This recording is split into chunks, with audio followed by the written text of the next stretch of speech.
मेरी CEO wife और मैं दोनों साथ में रिबॉर्न हुए, लेकिन मुझे जरा भी खुशी फील नहीं हो रही। रिबर्थ के बाद सबसे पहला काम मैंने यही किया कि हर पॉसिबल तरीके से उसे छोड़ दूं। इस लाइफ में मैं अकेले मरना प्रेफर करूंगा। मैं उससे फिर से मिलना नहीं चाहता। पिछली जिंदगी में मैं उसकी ब्यूटी पर ललचा गया था। बिना ज्यादा सोचे मैंने उससे शादी कर ली, लेकिन शादी के बाद मुझे उसके प्यार का एक दिन भी नहीं मिला, बल्कि मुझे उसकी व्हाइट मूनलाइट के ताने भी सहने पड़े। क्या तुम मुझसे कम्पीट कर सकते हो? तुम तो पेशाब करने की भी जहमत नहीं उठाते। जाकर मिरर में देखो तुम क्या हो। इसलिए रीबॉर्न होने के बाद मैंने उसकी व्हाइट मूनलाइट से डील कर ली। हर बार जब मैं उन्हें मिलवाऊंगा वो मुझे पैसे देगा। मेरी वाइफ मुझे मूवी देखने बुलाती है, मैं मूवी टिकट्स उसकी व्हाइट मूनलाइट को दे देता हूँ। मेरी वाइफ घर पर डिनर करना चाहती है, मैं जानबूझकर डोर लॉक कर देता हूँ ताकि वो मजबूरी में उसकी व्हाइट मूनलाइट के घर रुकने जाए। मेरी वाइफ का बेलिन में ट्रांसफर होने वाला है काम के लिए, वो सिर्फ एक फैमिली मेंबर ले जा सकती है। बिना सोचे मैंने ये मौका उसकी व्हाइट मूनलाइट को दे दिया। तो जब मेरी वाइफ वापस घर आती है, उसे पता चलता है कि उसका हस्बैंड उससे नफरत करता है। मैं उसे जानबूझकर परेशान कर रहा हूँ। वो हमारी वेडिंग एनिवर्सरी भी भूल गई क्योंकि वो अपनी व्हाइट मूनलाइट के साथ थी। मैंने कंप्लेन नहीं किया, इंस्टेड मैंने विदेश में पढ़ाई के लिए एप्लीकेशन दे दी। मेरा प्लान है कि पढ़ाई के बाद वापस आऊंगा और अपनी बाकी जिंदगी अपने देश को डेडिकेट करूंगा। उसके फ्रेंड्स मजाक उड़ाते हैं कि वो और उसकी व्हाइट मूनलाइट परफेक्ट कपल हैं। मैंने इसे डिनाई नहीं किया, बल्कि एक डिसीजन लिया, फर्स्ट डिवोर्स अप्लाई करना, ताकि मैं खुद उन्हें खुश कर सकूं। अब मुझे फर्क नहीं पड़ता कि वो कहाँ गई या क्या करेगी। मैं बस उम्मीद करता हूँ कि डिवोर्स अप्रूव हो जाए और मैं इस 3 लोगों वाली बेवकूफी भरी रिलेशनशिप से बाहर निकल जाऊं। अगले दिन मैं अकेले सिविल रजिस्ट्री ऑफिस गया। हेलो कॉमरेड, मैं फोर्स्ड डिवोर्स अप्लाई करना चाहता हूँ। मैंने अपने बैग से वो डॉक्यूमेंट्स निकाले जो मैंने बहुत पहले से तैयार कर रखे थे और उन्हें उस आदमी को दे दिया। उसने ध्यान से सारे पेपर्स चेक किए और फिर मेरी तरफ देखकर सीरियस होकर बोला, कॉमरेड हमने आपकी एप्लीकेशन रिसीव कर ली है। अगर आप 1 महीने के अंदर इसे वापस लेने नहीं आए तो फोर्स डिवोर्स ऑफिशियली लागू हो जाएगा। मैंने सिर हिलाया, थैंक्स कहा और अपना बैग लेकर बाहर निकल गया। शाम ढल रही थी, सूरज धीरे धीरे पीछे जा रहा था और एक शानदार सनसेट छोड़ रहा था। हल्की हवा चल रही थी जिससे गर्मी काफी कम हो गई थी। फैक्ट्री से लोग 3-3, 5-5 के ग्रुप्स में फिनिक्स ब्रांड की साइकिल पर मेरे पास से गुजर रहे थे। कोई भी इमेजिन नहीं कर सकता था कि मैं एक ऐसा इंसान हूँ जो एक बार रिबॉर्न हो चुका है। पिछली जिंदगी में बीनिंग बिन और मैं एक दूसरे से प्यार करते थे। शादी के बाद हम फैमिली कॉम्प्लेक्स में शिफ्ट हो गए। शादी के बाद वो बहुत बिजी रहती थी, लेकिन हर बार जब उसका काम खत्म होता वो जल्दी घर आती ताकि मेरे साथ डिनर कर सके। एनिवर्सरीज पर, मेरे बर्थडे पर वो हमेशा गिफ्ट्स और सरप्राइजेस तैयार करती थी। हर महीने जो पैसे वो मुझे देती थी वो भी काफी अच्छे होते थे, जिससे पूरी कम्युनिटी हमसे जेलस होती थी। सब कहते थे कि मुझे एक अच्छी वाइफ मिली है। हर कोई इस रिलेशनशिप से जेलस था, लेकिन सिर्फ मैं जानता था कि हमारी दुनिया में हमेशा एक तीसरा इंसान था, हिबोडा, वाइनिंग बीन के बेस्ट फ्रेंड का भाई। मेरे बर्थडे पर वो मुझे छोड़कर हिबोडा के साथ शॉपिंग करने चली जाती थी। जब मैं बीमार होता वो मुझे छोड़कर हिबोडा को संभालने चली जाती थी क्योंकि उसे थंडर से डर लगता था। जब मेरा पेट दर्द करता वो मुझे छोड़कर जिबोदा की चिंता करने लगती थी, जो डिप्रेस्ड था। जब हम तीनों साथ डिनर करने जाते वो स्पाइसी डिशेस ऑर्डर करती थी जो जिबोदा को पसंद थी, पूरी तरह भूल कर कि मेरा पेट दर्द करता है और मैं स्पाइसी नहीं खा सकता। जब हम तीनों माउंटेन चढ़ते जिबोदा का बैलेंस बिगड़ गया और वो मुझे खींचते हुए गिरा गया। मेरा हाथ छिल गया। वो तुरंत जिबोदा को नीचे ले जाने लगी और मैं अकेले आधी रात को हॉस्पिटल गया। ऐसी बहुत सी बातें थी। ऐसा नहीं है कि मुझे जेलसी नहीं होती थी या मैं कंप्लेन नहीं करता था। मैं तो आधा फैमिली मनी देने को भी तैयार था ताकि हिबोडा को कोई फाइनेंशियल प्रॉब्लम ना हो, बस बीनिंग बिन उससे दूर रहे। लेकिन उसका एक्सक्यूज हमेशा एक ही होता था, मैं उसे सिर्फ भाई मानती हूँ। उसकी बहन ने मेरी जान बचाई थी, अब वो मर चुकी है और उसे अकेला छोड़ गई है। वो सिर्फ मुझ पर डिपेंड कर सकता है। तुम इरेशनल मत बनो। हाँ, वो यही कहती थी, लेकिन हर बार जब जिबोदा उसे देखता उसकी आंखों में प्यार साफ दिखाई देता था। मैंने अपनी पूरी पिछली जिंदगी ऐसे ही बिताई, पूरी जिंदगी लड़ते हुए, पूरी जिंदगी झगड़ते हुए। इस जिंदगी में मैं फिर से इस 3 लोगों वाले रिश्ते में नहीं फंसना चाहता। इसलिए रीबॉर्न होते ही मैंने इस शादी को पूरी तरह खत्म करने का फैसला किया। अगर बिनिंग बिन को पता चल गया कि मैं डिवोर्स चाहता हूँ तो वो कभी डिवोर्स अग्रीमेंट साइन नहीं करेगी। इसीलिए मैं यहाँ फोर्स डिवोर्स अप्लाई करने आया हूँ, क्योंकि इसमें सिर्फ एक साइड की रिक्वेस्ट काफी होती है। एक बार डिवोर्स हो गया तो मैं फ्री हो जाऊंगा। मैं यहाँ से चला जाऊंगा, अपनी पसंद की लाइफ जीऊंगा और कभी भी अपनी जिंदगी को इस औरत से नहीं बांधूंगा। लेकिन जैसे ही मैं कोर्टयार्ड के गेट तक पहुंचा, मैं अचानक रुक गया। शादी के बाद बीनिंग बिन ने मुझे जॉब छोड़ने पर मजबूर कर दिया था। अब मेरे पास कोई इनकम नहीं है। मेरे लिए फ्यूचर सिक्योर करना मुश्किल है और मेरे पास इतना पैसा भी नहीं है कि मैं दूर जाने का टिकट खरीद सकूं। हालांकि बिंगपिन ने मुझे पैसा दिया, लेकिन मुझे उसे हर एक रुपए का हिसाब और उसका रीजन बताना पड़ता है। अगर मैं अचानक कोई बड़ा अमाउंट खर्च कर दूं तो वो डेफिनेटली शक करेगी, तो फिर ये पैसा आएगा कहां से? बहुत देर तक सोचने के बाद मैंने एक बोल्ड फैसला ले लिया। मैं हिबोड़ा के साथ कोऑपरेट करूंगा, जो उसे हमेशा से प्यार करता है, और मैं अपनी ही हाथों से बैनिंग बिन को उसके पास पुश कर दूंगा। इसलिए मैं हाइबोड़ा के घर के दरवाजे पर गया। बिना किसी फॉर्मल बातों में टाइम वेस्ट किए मैं सीधा मुद्दे पर आ गया। जिबोदा, मैं तुमसे एक डील करना चाहता हूँ। मुझे पता है तुम्हें बिंग बिन पसंद है। आज से मैं पूरी कोशिश करूंगा कि तुम दोनों को अकेले में टाइम मिल सके, और बस जब काम पूरा हो जाए तुम मुझे कुछ पैसे दे देना। 1 महीने के अंदर अंदर मैं उसके वर्ल्ड से पूरी तरह गायब हो जाऊंगा। जिबोदा ने मुझे हैरानी से देखा। उसे खुद को संभालने में थोड़ा वक्त लगा। येचिन, तुम कैसी बकवास कर रहे हो? मुझे निंगविन कैसे पसंद हो सकती है? मैंने हल्की सी कोल्ड हंसी छोड़ी। ये मजाक है या नहीं, तुम बहुत अच्छे से जानते हो। मुझे इतना सीरियस देखकर हिबोड़ा आखिरकार मुझे ऑब्जर्व करने लगा। हाँ, मुझे बिंगबिन पसंद है, लेकिन मैं तुम्हारी बातों पर भरोसा क्यों करूं?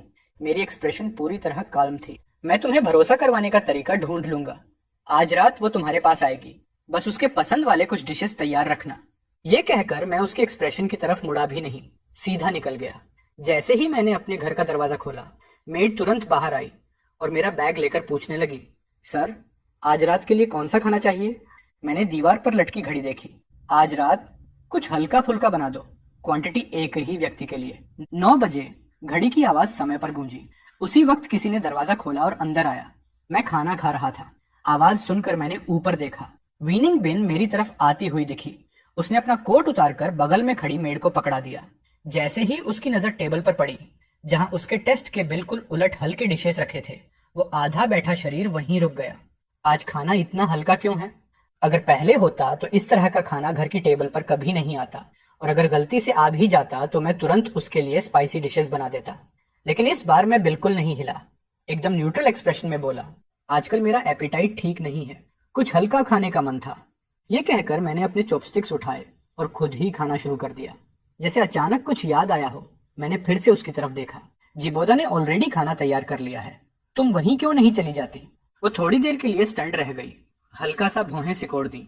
तुम्हें तो हमेशा से अच्छा नहीं लगता था कि मैं उसके साथ टाइम बिताऊं? मेरे दिल में एक कड़वी आयरनी उठी। मतलब उसे हमेशा से पता था कि मुझे उसका जिबोदा के साथ घूमना पसंद नहीं, लेकिन फिर भी हर बार वो मुझे छोड़कर उसके पास चली जाती थी। मैंने ऊपर देखा और हल्की सी मुस्कान दी।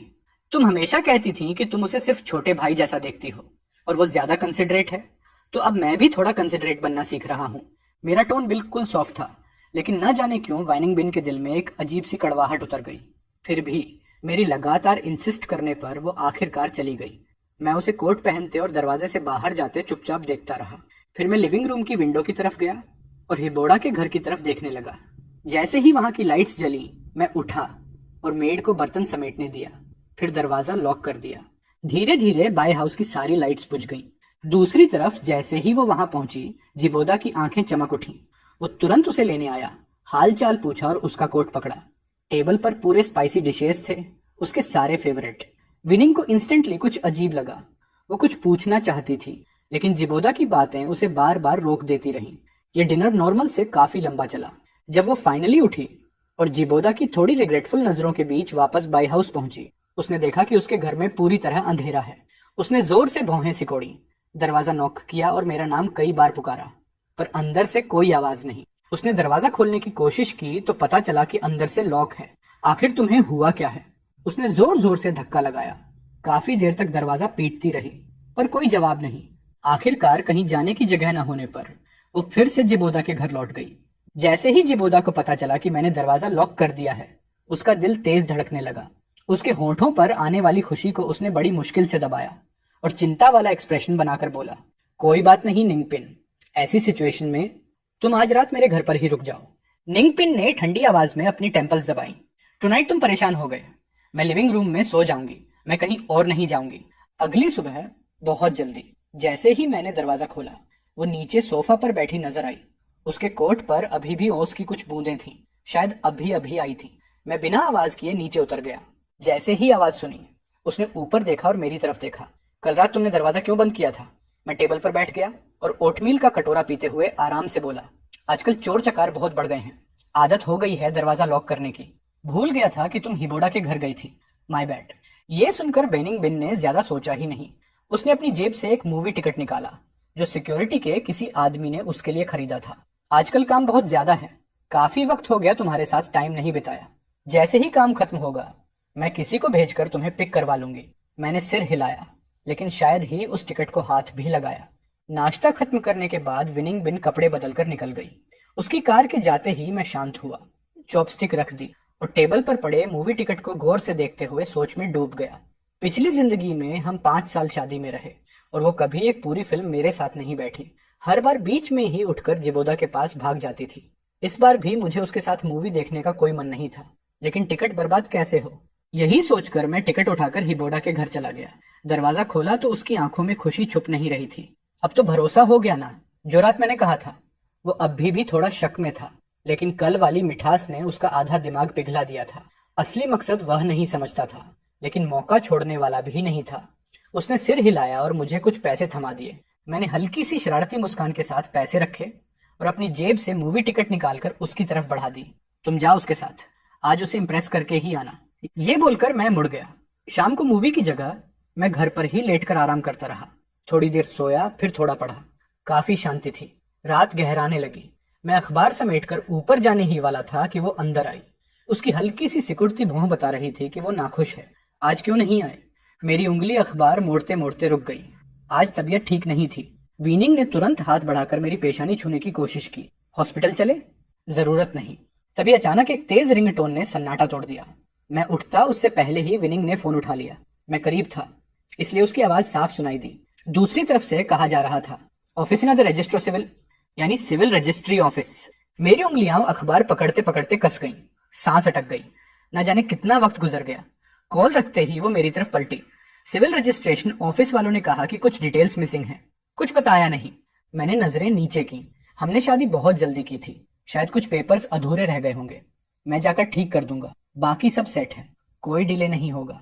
सौभाग्य से बेनिंग बिन ने सिर हिला दिया। उसने ज्यादा दिमाग नहीं लगाया, फिर मुड़कर तैयार होने चली गई। बाहर आते ही जैसे उसे कुछ याद आया, अपनी जेब से एक इनवाइट निकाला। ओह सही, सैंट सर का बर्थडे पार्टी परसों है, मेरे साथ चलना। इस बार मैं मना नहीं कर सकता था। सिर हिला दिया। बर्थडे के दिन हॉल में खूबसूरत कपड़ों में पुरुष और महिलाएं अकॉर्डियन की धुन पर नाच रहे थे।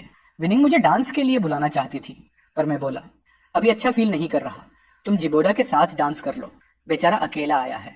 म्यूजिक फिर शुरू हुआ। मेरी उदासीन एक्सप्रेशन देखकर विनिंग ने मजबूरी में जिबोदा की तरफ रुख किया। उसने उसका हाथ पकड़ा और वो मुस्कुराया, जबकि विनिंग की एक्सप्रेशन बिल्कुल कोल्ड थी। दोनों एक साथ नाचने लगे। भीड़ फुसफुसाने लगी, निंग बिन की शादी हो चुकी है ना, फिर ये किसी और मर्द के साथ क्यों नाच रही है? जिबोदा भी जानता है कि वो मैरिड है, फिर भी हंस क्यों रहा है? मैं, उसका लेजिट हस्बैंड, कुछ दूरी पर खड़ा यह सब चुपचाप देख रहा था। वहां बहुत लोग थे, बहुत शोर था, शराब भी बह रही थी। बेनिंग बिन भी बच नहीं पाई। बेहू की एक के बाद एक पेग और आखिरकार वो नशे में डूब गई। उसकी पतली उंगलियां अपनी कनपटी दबा रही थी और मेरे नाम की आवाज लगा रही थी, लेकिन मैं पहले जैसा भागकर उसे पकड़ने नहीं गया। बस एक नजर मारी और जिबोदा मुस्कुराते हुए उसकी तरफ दौड़ पड़ा। उसने उसे संभाला। हम तीनों एक ही कार में बैठे, मैं फ्रंट सीट में, उन्हें पीछे जगह देकर। जिबोदा ने बड़ी जल्दी से विनिंग को पीछे बैठाया। विनिंग थोड़ा नशे में थी, लेकिन उसे भी महसूस हुआ कि कुछ गड़बड़ है, जैसे उसे समझ आ रहा हो कि मैं इन दिनों बदल गया हूँ। ये बदलाव उसे अंदर से बेचैन कर रहा था। वो कुछ बोलने ही वाली थी कि अचानक एक जोरदार झटका हुआ। कार बीच रास्ते में खराब हो गई, लगभग किसी से टकरा ही जाती।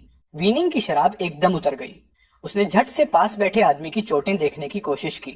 जिबोदा को ठीक देखकर उसने लंबी सांस ली, लेकिन जैसे ही उसने सिर उठाया, उसकी नजर सीधे मेरी आंखों से मिली, जो रियर व्यू मिरर में पड़ रही थी। उसके होंठ हिले जैसे कुछ कहना चाह रही हो, पर मैंने जानबूझकर नजरें फेर ली। आसमान और काला होने लगा था और बारिश लगातार तेज होती जा रही थी। कई लोग छतरी पकड़े सड़क किनारे खड़े थे, किसी दूसरी गाड़ी का इंतजार करते हुए। ठंडी हवा चल रही थी और मैं खुद को हल्का कांपते हुए रोक नहीं पाया। ये देखकर मेरे पास बैठी विनिंग बिन ने तुरंत एक जैकेट उठाई और मुझे पहनाने लगी, पर उसी वक्त जिबोदा ने दूसरी तरफ से लगातार 3 बार छींक दी। हवा में ठहरी जैकेट वहीं रुक गई। उसके इस दोराहे को देखकर मेरे होंठ खुद ब खुद तिरछे हो गए। जिबोदा को इसकी ज्यादा जरूरत है, तुम पहले उसे दे दो। उसके शरीर की हल्की गर्मी वाली जैकेट आखिरकार जिबोदा के कंधों पर रख दी गई, जिससे उसका कान चुपचाप लाल हो गया। तभी सड़क के उस पार एक कार का हॉर्न बजा। लाओसांग ने खिड़की नीचे की ओर सड़क किनारे खड़े लोगों से पूछा कि क्या हुआ। मैंने जल्दी से कुछ लोगों को कार में बैठवा दिया, लेकिन दिक्कत ये थी कि कार में सिर्फ 2 सीटें बची थी। इस बार विनिंग बिन ने बिना सोचे हमारी तरफ देखा, जैसे चाहती हो कि मैं और जिबोदा पहले बैठ जाएं। लेकिन जिबोदा ने उसकी कपड़े की कोर पकड़ ली। बहन बिंगिंग, तुम मेरे साथ रहो, मुझे डर लग रहा है। मैं मन ही मन हंसा। एक छोटी सी कार राइड में भी इसे डर लग रहा है, बट मेरे चेहरे पर कुछ नहीं दिखा। मैंने सीधे बिनिंग बिन की तरफ देखा। बिंग बिन, तुम उसे लेकर जाओ, तुमने भी ड्रिंक कर रखा है। ड्रिंकिंग और हैवी रेन अच्छी कॉम्बो नहीं है। ये कहकर मैंने उसे मौका दिए बिना दोनों को कार में धकेल दिया। कार को दूर जाते हुए देखकर मैंने नजरें हटा ली, फिर तुरंत दूसरी कार रोकी। मैं घर नहीं गया, मैं सीधे सिविल रजिस्ट्रेशन ऑफिस गया। अगली सुबह जैसे ही मैंने मेन डोर खोला, एक शख्स तेजी से मेरी तरफ आया। मैंने ऊपर देखा, सीधा बिनिंग बिन की आंखों में आंखें मिली। तुम कल रात घर क्यों नहीं आए? कहाँ गए थे? मैंने ठंडे अंदाज में कहा। कल रात हैवी रेन थी, मैं एक दोस्त के यहाँ रुक गया। असल में मैं सिविल रजिस्ट्रेशन ऑफिस गया था कुछ डॉक्यूमेंट्स पूरा करने। टाइम लग गया। जब तक खत्म हुआ कोई ट्रांसपोर्ट नहीं था, तो एक सस्ते हॉस्टल में रुक गया। उसने सिर से पांव तक मुझे जांच लिया। जब पूरा यकीन हो गया कि मैं ठीक हूँ, तभी उसने राहत की सांस ली और साइड में हटकर मुझे अंदर आने दिया। पापा और मम्मी आए हुए हैं। जैसे ही उसने ये कहा, मेरा हाथ हवा में ही रुक गया। मैंने सीधे लिविंग रूम की तरफ देखा, वहां दोनों बैठे थे। मेरी आवाज सुनते ही वो भी उठकर आगे आए। हल्की फुल्की ग्रीटिंग्स के बाद उसकी माँ ने मेरा हाथ पकड़कर मुझे सोफे की तरफ ले जाने लगी। रास्ते भर सिर्फ यही पूछती रही कि मेरी तबीयत कैसी है। हमारी शादी के बाद से उसके माता पिता अक्सर आते थे, लेकिन प्यार से नहीं, सिर्फ एक बात को लेकर दबाव डालने आते थे, बच्चा करो। लेकिन बच्चा कोई ऐसा काम नहीं जो बस बोलने से हो जाए। मैंने बगल में खड़ी विनिंग बिन की तरफ देखा। उसका चेहरा बिल्कुल भावहीन था, लेकिन आंखों में हल्की उम्मीद थी। वो भी बच्चा चाहती थी। अगर ये पहले वाला जीवन होता तो शायद मैं भी चाहता, हमारे जैसे दिखने वाले कई बच्चे। लेकिन अब रिबर्थ के बाद मेरा मन बदल चुका था। मेरी चुप्पी लंबी होती देखकर उसके पापा ने बेटी की तरफ देखा। तुम दोनों बच्चे करने वाले हो या नहीं? वो चौंकी, फिर मुझे देखा। शायद उसे लगा मैं शर्म से चुप हूं, इसलिए उसने हल्की मुस्कान के साथ सिर हिलाया। हाँ, हम चाहते हैं, लेकिन ये चीज हरी में नहीं करनी चाहिए, नेचुरली होना चाहिए। दोनों के मना न करने पर उसके पापा मम्मी एक दूसरे को देखकर समझ गए, अब टाइम है प्लान आगे बढ़ाने का। डिनर टेबल पर उसके पिता खास तौर पर एक स्पेशल सूप लेकर आए और हमें मुस्कुराकर बाउल में डालकर दिया। उसकी माँ की एक्सपेक्टेंट नजरों के सामने मैंने सूप एक ही बार में पी लिया। डिनर के बाद उसके माता पिता ज्यादा देर नहीं रुके और कार में बैठकर चले गए। उनके जाते ही हम दोनों कमरे में आकर लेट गए, लेकिन कुछ ही मिनटों में मेरे अंदर अचानक गर्मी की लहर दौड़ गई। पूरा कमरा सफोकेटिंग लगने लगा। मैंने अनजाने में अपनी शर्ट ढीली की, नजरें घुमाई तो देखा विनिंग बिन का चेहरा भी लाल था। वो भी बेचैनी से अपनी ड्रेस का कॉलर खींच रही थी। जैसे ही हमारी नजरें मिली, एक ही बात दिमाग में कौंधी, आज की सूप में कुछ गड़बड़ थी। मैं उठने ही वाला था कि वो मुझ पर झपट पड़ी और मुझे नीचे दबा लिया। उसकी उंगलियां मेरे बेल्ट तक पहुंचने ही वाली थीं कि मैंने उसे झटके से दूर कर दिया। शायद उसने उम्मीद नहीं की थी कि मैं उसे रिजेक्ट कर दूंगा। उसकी आंखें शौक से फैल गईं। इस समय को याद करते हुए मेरी बेरुखी और ठंडापन उसके लिए कितना कड़वा रहा होगा। उसकी आवाज हल्की सी कांपी। क्या हुआ? वो मेरी हथेली कसकर पकड़ रही थी। बैठने में कोई दिक्कत नहीं थी, पहले जाकर एक शावर ले लो। हम दोनों क्लीन फ्रीक है ना, इसलिए मेरी बात सुनकर उसे ज्यादा सोचना नहीं पड़ा। अपने अंदर जल रही आग को दबाते हुए वो उठी और बाथरूम की तरफ चली गई। जैसे ही बिनिंग बिन बाथरूम में गई, मैंने जल्दी से पास रखा ग्लास उठाया और एक बड़ा घूंट पी लिया। फिर मैं मुड़ा, खिड़की के किनारे को पकड़ा और बाहर कूद गया। छुपकर मैं जिबोदा की खिड़की तक पहुंचा और हल्का सा नॉक किया। जल्दी कर, उसकी रूम में जा, उसे ड्रग दिया गया है। ये बेस्ट अपॉर्चुनिटी है, मौका दोबारा नहीं मिलेगा। बात खत्म करके मैंने हिबोडा की एक्सप्रेशन देखी, फिर मुड़कर चला गया। दूसरी तरफ बिनिंग बिन नहाने के बाद बाल सुखाते हुए बाथरूम से बाहर आई। हल्की रोशनी बंद हो चुकी थी, सिर्फ एक धुंधली सी परछाई बिस्तर पर लेटी दिख रही थी। उसने बिना सोचे उसके पास कदम बढ़ा दिए। वो फिर उसी आदमी को नीचे दबा लेती है। उसके हाथ और भी बेपरवाह होते जा रहे थे। जब वो उस आदमी की एडम्स एप्पल पर किस करने वाली थी, तभी एक धीमा सा कराहस को उसकी होंठों से निकला। आदमी गहरी नींद से अचानक जाग गया। उसने झटके से खुद को ऊपर उठाया और एक तरफ हटा लिया। लाइट ऑन कर दी। तेज रोशनी ने पूरी रूम को भर दिया। वो औरत हैरान रह गई। तुम? जिबोदा कुछ पल के लिए कुछ समझ ही नहीं पाया। उसे अंदाजा नहीं था कि वो पकड़ा जाएगा। उसका चेहरा एकदम बदल गया। वो कुछ बोल भी नहीं पा रहा था। अगले ही सेकंड एक धीमी सी कराह औरत के मुंह से निकली। अब तक गई नहीं? वो पूरी तरह होश में आया। पास रखी जैकेट उठाई और डर कर भाग गया।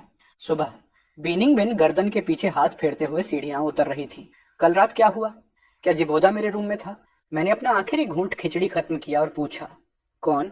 कल रात तुम नहाकर सो गई थी, कोई नहीं आया तुम्हारे रूम में? औरत को थोड़ा अजीब लगा, कुछ गलत सा महसूस हुआ, पर उसे याद भी नहीं था कि रात क्या हुआ, इसलिए उसने और कुछ नहीं पूछा। आखिर वो कैसे सोच सकती थी कि रात के बीच में जिबोदा को मैं ही उनके रूम तक ले गया था। उसे धीरे धीरे जिबोदा की तरफ धकेलते धकेलते बिनिंग बिन का काम इतना बिजी हो गया कि मुझे उन्हें दोनों को दोबारा मिलवाने का मौका ही नहीं मिला। फिर अचानक बिनिंग बिन को बेन में ट्रांसफर का ऑर्डर मिला, लेकिन नोटिफिकेशन के साथ सिर्फ एक फैमिली मेंबर को साथ ले जाने की अनुमति थी। उसने लिफाफे को देखा और एक पल के लिए रुक गई। पहले वो मुझे बिना सोचे साथ ले जाती, लेकिन अब इक्वेशन में जिबोदा भी था। उसे याद आई हिबोदा की मरती हुई बहन की वो आखिरी बात, उसका ख्याल रखना। लिफाफा उसके हाथों में मसल गया। वो घर आई और बड़ी मुश्किल से बोली, मेरा ट्रांसफर बीन में हो गया है। ऑर्गेनाइजेशन एक फैमिली मेंबर को टीवी स्टेशन में जॉब देगा, पर मैं सिर्फ एक को ले जा सकती हूँ। उसकी आवाज धीरे धीरे लगभग गायब हो गई। मुझे समझ आ गया कि आगे वो क्या कहने वाली है। जिबोदा अकेला है, कोई नहीं है उसकी देखभाल करने वाला। मैं उसे पहले बेपिन ले जाना चाहती हूँ और तुम उसके बाद आ जाना, ठीक है? मैं तुरंत मान गया, शायद बहुत जल्दी मान गया, इसलिए बिनिंग बिन कुछ देर चुप रह गई। उसकी आंखों में हैरानी साफ थी। इतनी आसानी से मान गए? मैंने उसकी तरफ देखा। क्या तुम चाहती थी कि मैं ना मानूं? मैं ड्रामा करता तो क्या तुम रुक जाती? उसके गले में शब्द अटक गए। जवाब साफ था, नहीं, क्योंकि जैसे ही ट्रांसफर का ऑर्डर आया था वो फैसला कर चुकी थी कि हिबोदा को साथ ले जाएगी। कोई भी उसे रोक नहीं सकता था। वो मेरा हाथ पकड़कर बोली, जेचेन, तुमने बहुत सहा है, मैं आगे चलकर तुम्हें कंपेंसेट करूंगी। मेरा चेहरा शांत था, लेकिन अंदर से मैं ठंडी हंसी हंस रहा था। हमारा फ्यूचर, वो तो पहले ही खत्म हो चुका था। ट्रांसफर अचानक आया था, इसलिए पूरी कॉलोनी ने बिनिंग बिन के लिए एक फेयरवेल पार्टी रखी। पार्टी के बीच में मैं एक कोने में चुप बैठा उन्हें देख रहा था। बिनिंग बिन और हिबोदा दोनों भीड़ से घिरे हुए एक के बाद एक ड्रिंक पी रहे थे। औरत के गाल और भी गुलाबी होते जा रहे थे और आदमी की नजरें धुंधली। जैसे जैसे लोग उन्हें चीयर्स करने आ रहे थे, जिबोदा खुद को संभाल नहीं पाया और बिनिंग बिन पर झुक गया। शायद मेरी निगाह महसूस हुई। उसने तुरंत जिबोदा को अलग किया और सिक्योरिटी को कहा कि उसे सोफा पर बिठा दे। वो मेरी तरफ आने ही वाली थी कि अचानक दीवार के नीचे से ऊपर तक एक भयानक दरार फैल गई, जैसे धरती खुद दहाड़ रही हो। सबके चेहरे सफेद पड़ गए। अर्थक्वेक। कुछ ही सेकंड में माहौल तबाही में बदल गया। चीखें, रोना, भाग दौड़, सब एक साथ फूट पड़ा। बिनिंग बिन मेरी तरफ दौड़ने लगी, लेकिन उसी पल पीछे से हिबोदा की चीख आई। उसके कदम वहीं जम गए। उसी एक पल की हेजिटेशन में पूरा बिल्डिंग ढह गया। अनगिनत लोग जमीन के नीचे दब गए थे। पता नहीं कितना समय बीत गया। जब मैंने दोबारा आंखें खोली तो महसूस हुआ कि पूरा शरीर गिरी हुई भारी बीमों के नीचे दबा हुआ है। अंधेरे माहौल में हल्की हल्की सिसकियों के अलावा सिर्फ मेरे दिल की धड़कन सुनाई दे रही थी। मैंने मुंह खोलकर हेल्प के लिए चिल्लाना चाहा, लेकिन एक्सट्रीम पैनिक की वजह से एक भी आवाज नहीं निकल पाई। मालूम नहीं कितना वक्त बीता। अचानक ऊपर से ड्रिलिंग जैसी आवाज आई। फिर बचाव दल की चीख सुनाई दी, हमें कोई मिल गया है। मेरे सिर के ऊपर जमे मलबे को हटाया गया और अचानक आई तेज रोशनी से मेरी आंखें अपने आप बंद हो गईं। लेकिन जब नीचे की हालत साफ दिखाई दी तो बचाव दल खुद रुक गया, क्योंकि वहां सिर्फ मैं ही नहीं फंसा था। दूसरी तरफ जिबोदा भी उसी तरह फंसा हुआ था। अब हालात बेहद क्रिटिकल थे और किसी भी पल दूसरा झटका, आफ्टर शॉक आ सकता था। पहले किसे बचाए? बिनिंग बिन ने नीचे फंसे हम दोनों को देखा। उसका चेहरा सफेद पड़ चुका था। दिल जोर से सिकुड़ गया था। बिल्कुल पहले निंग मिंगी को बचाना चाहिए। प्लीज पहले मुझे बचाओ, मुझे डर लग रहा है। निंग मिंगी, मुझे मत छोड़ो। इसी बीच अचानक दूसरा झटका आया और हम दोनों और गहराई में धंस गए। अगर ऐसे ही डाउट करते रहे तो दोनों में से कोई नहीं बचेगा। निंग मिंगी, तुमने मेरी बहन से प्रॉमिस किया था कि मुझे अच्छी तरह संभालोगे। उसकी चीख इतने दर्द से भरी थी कि दिल कांप जाए। बिनिंग बिन की आंखें अचानक कठोर हो गईं। उसने बिना हिचकिचाहट कहा, पहले जिबोदा को बचाओ। उसकी इस चॉइस ने सबको शॉक में डाल दिया। किसी ने उम्मीद नहीं की थी कि वो अपने पति को छोड़कर एक दूसरे आदमी को पहले बचाने को कहेगी। मैंने भी झटके से अपनी आंखें खोली। यकीन नहीं हो रहा था। पहले भी तुमने मुझे जिबोदा के लिए छोड़ा है, पर अब जब बात लाइफ एंड डेथ की है तब भी तुम मुझे छोड़ रही हो। मेरी आवाज कांप रही थी, लेकिन मेरी बात पूरी होने से पहले जिबोदा की ओर दर्द भरी चीख गूंज उठी। बहुत दर्द हो रहा है, प्लीज मुझे बचाओ। अब बिनिंग बिन रुक ही नहीं पाई और तुरंत आदेश दिया, पहले जिबोदा को निकालो। तेज ठंडे आरी के दांत मलबे को काटते रहे। धूल, छोटे छोटे पत्थर उड़ते रहे। जोरदार हलचल से हवा में बस मिट्टी की गंध भर गई थी। इसी बीच एक और झटका आया। मेरा पूरा शरीर बुरी तरह कांप गया। मैं हिलना चाहता था, भागना चाहता था, लेकिन शरीर 1 इंच भी नहीं हिला। और तभी विनिंग बिन ने आखिरी तख्ती को काटकर जिबोदा को बाहर खींच लिया। एक भारी धमाके के साथ अचानक पूरी इमारत फिर से ढह गई। मैं, जिसका आधा शरीर बाहर था, दोबारा पूरी तरह अंधेरे में दफन हो गया। बेहोश होने से ठीक पहले विनिंग बिन का डर से विकृत चेहरा मेरी आंखों में आखिरी बार जम गया। जब होश आया, पूरा शरीर दर्द में डूबा हुआ था। मैंने मुश्किल से आंखें खोली। सबसे पहले एक सफेद हॉस्पिटल सीलिंग दिखाई दी। येचिन, तुम जाग गए। मैंने सिर घुमाया। बीनिंग बिन थी। उसकी आंखें लाल थीं। साफ पता चलता था कि कई दिनों से मेरी देखभाल कर रही थी। लेकिन जैसे ही मैंने उसे देखा, मेरे दिमाग में वही अर्थक्वेक वाला पल चमक गया। वो पल जब उसने मुझे छोड़कर जिबोदा को चुना। मैंने चेहरा घुमा लिया और आंखें बंद कर ली। कमरे में सन्नाटा फैल गया। विनिंग बिन ने मेरा हाल देखा, मुट्ठी भींची, फिर डीली छोड़ी। वो जानती थी कि उसके किसी भी शब्द की अब मेरे लिए कोई वैल्यू नहीं है। उसने धीरे से कहा, अच्छे से आराम करो, मैं जाकर जिबोदा को देखती हूँ। दरवाजा फिर से बंद हो गया। अगले कुछ दिनों में वो गिल्ट की वजह से ज्यादातर मेरे पास ही रही। मुझे अब कोई फर्क नहीं पड़ता था कि वो कहाँ जाती है। उधर दूसरी तरफ जिबोदा बेचैन था। जेचेन, इसका मतलब क्या है? हमने तो तय किया था कि तुम उसे छोड़ोगे, तुम हमें अलोन टाइम दोगे। अब तुम उसी के पास क्यों पड़े हो? क्या तुम मुझे परेशान करने के लिए ऐसा कर रहे हो? मैंने उसकी आंखों में भरी नाराजगी को देखा। कुछ देर चुप रहा, फिर अपने बैग से ताजा डिवोर्स सर्टिफिकेट निकालकर उसकी तरफ बढ़ाया। मैंने उसे बहुत पहले ही छोड़ दिया था। मैं तुम्हारे साथ खेल नहीं रहा था। डिवोर्स ऑलरेडी ले लिया है। जिबोदा की आंखें शौक से फैल गईं। उसे लगा था कि मैं सिर्फ बोलता हूँ, पर उसने सोचा भी नहीं था कि मैं सच में डिवोर्स ले लूंगा। तभी हॉस्पिटल का दरवाजा खुला। बिनिंग बिन ने मेरे हाथ में डिवोर्स सर्टिफिकेट देखा। ये तुम्हारे हाथ में क्या है? वो मेरी ओर बढ़ने लगी, लेकिन जिबोदा तुरंत उठकर उसके सामने खड़ा हो गया। सिस्टर निंगपिन, तुम कहाँ गायब थी? मुझे तुमसे एक जरूरी बात करनी है। वो उसे पकड़कर कमरे से बाहर ले गया। दरवाजा बंद होते ही मैंने फाइनली राहत की सांस ली। डिस्चार्ज वाले दिन मुझे हाई बोर्डा की तरफ से आखिरी पेमेंट मिल गई। मुझे नहीं पता तुम अचानक तलाक क्यों मांग रहे हो, लेकिन उम्मीद है कि तुम अपना वादा निभाओगे और हमारी जिंदगी से हमेशा के लिए दूर हो जाओगे। जिबोदा से जितना भी पैसा मिला था सब समेट कर मैंने अपना बैग पैक करना शुरू किया ताकि घर लौट सकूं। वीनिंग ने कमरे में फैले ढेर सारे कपड़े देखकर हैरानी से पूछा, ये सारी कपड़े क्यों निकाल दिए?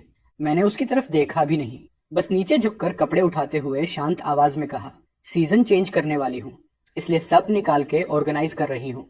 मेरे इस काल्म बिहेवियर को देखकर उसके मन में अचानक एक अजीब सा डर फैल गया। शायद उसे अपनी हाल की हरकतें याद आ गईं। वो मेरे पास आया, मेरा हाथ पकड़कर कहा, पैकिंग बंद करो, हम जब बेपिन जाएंगे मैं तुम्हें न्यू क्लॉथ्स खरीदवा दूंगा। मैं थोड़ा चौंका। एक पल के लिए समझ ही नहीं आया वो कह क्या रहा है। इस बार मैंने ऑर्गेनाइजेशन से परमिशन ली है। ऑर्गेनाइजेशन ने अलाउ कर दिया कि मैं 2 लोगों को ले जाऊं, इसलिए मैं जिबोदा और आंटी बीन को ले जा सकता हूँ। फिर वो रुककर बोला, लेकिन टीवी स्टेशन में सिर्फ 1 जॉब पोजीशन है, वो मैं जिबोदा को दे दूंगा। मुझे पता है तुम नाराज हो कि अर्थक्वेक में मैंने पहले तुम्हें नहीं बचाया, लेकिन मैं कुछ नहीं कर सकता था।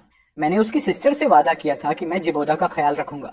मैं अपना वादा नहीं तोड़ सकता। प्लीज अब गुस्सा मत हो, ओके? उसकी बात सुनकर मैं बस उसे शांति से देखता रहा। मन में सिर्फ कड़वाहट और सार्कज्म भरा हुआ था। उसे सच में लगा कि मैं बस बच्चा हूं जो नाराजगी दिखा रहा हूं। पर मेरे पास क्या हक है? किस बात पर गुस्सा? पिछली जिंदगी में भी यही हुआ था, वही अर्थक्वेक। फर्क बस इतना कि मैं और जिबोदा साथ फंसे नहीं थे, लेकिन तब भी उसने पहले जिबोदा को ही बचाया। आधे महीने तक हॉस्पिटल में जिबोदा की बेड साइड छोड़कर वो 1 सेकंड के लिए भी मेरे बारे में पूछने नहीं आई। और उस दौरान जिबोदा के फ्रेंड्स मेरे पास आए और बोले, जिबोदा की हाथ में चोट लगी है। और बिन बहुत परेशान हो गई थी। पूरी रात उसके पास बैठी रही, एक पल के लिए भी अलग नहीं हुई। ये सुनकर मैं अंदर से जल गया था। मैं भी घायल था, लेकिन मेरी पत्नी किसी और मर्द का हाथ पकड़कर उसकी देखभाल कर रही थी। ये जलन धीरे धीरे गुस्से में बदली और गुस्सा रेजेंटमेंट में। हमारी जोरदार लड़ाई हुई थी फोन पर। मैंने उससे कहा था, मेरे और जिबोदा के बीच कुछ नहीं है, लेकिन अगर तुम ऐसे ही सोचना चाहती हो तो मैं कुछ नहीं कर सकता। उसके बाद वो हॉस्पिटल से डिस्चार्ज होते ही जिबोदा को लेकर बेपिन चली गई थी। अब मुझे कुछ फर्क नहीं पड़ता। अब मैं काल्म हूँ, पहले से ज्यादा। आयरनी ये है कि अब वही मुझे साथ ले जाने के लिए ऑर्गेनाइजेशन से परमिशन ले रही है। मेरी आंखों में हल्की सी सार्काज्म की चमक आई, लेकिन मैंने छुपा ली। वो फिर भी समझ गई और ज्यादा परेशान हो गई, जैसे कुछ खोने वाली हो। उसने मुझे कसकर पकड़ लिया। ये चेन, साथ चलते हैं प्लीज। मैं मना करता तो वो तुरंत शक करती। उसके लिए मैं अब भी वही आदमी हूं जो उसके बिना जी नहीं सकता।